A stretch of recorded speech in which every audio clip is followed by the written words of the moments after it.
Hello, कहाँबाट को बोलेको हो? ए आमा म यहाँ साउदीबाट पुष्कल बोलेको सन्चै छौ? बाबु सन्चै छु। खर्च पानी पनि छैन, रासन पनि सकियो।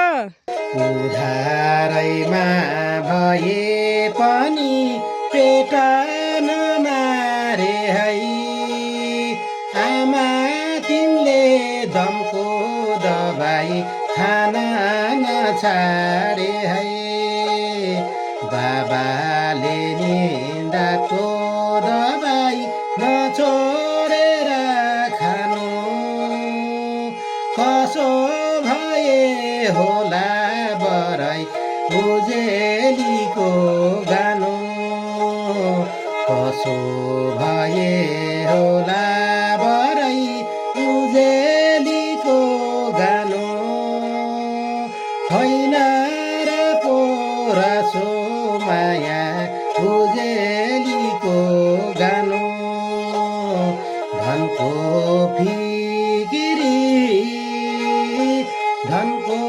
फिकिरी नलिनु होला लाको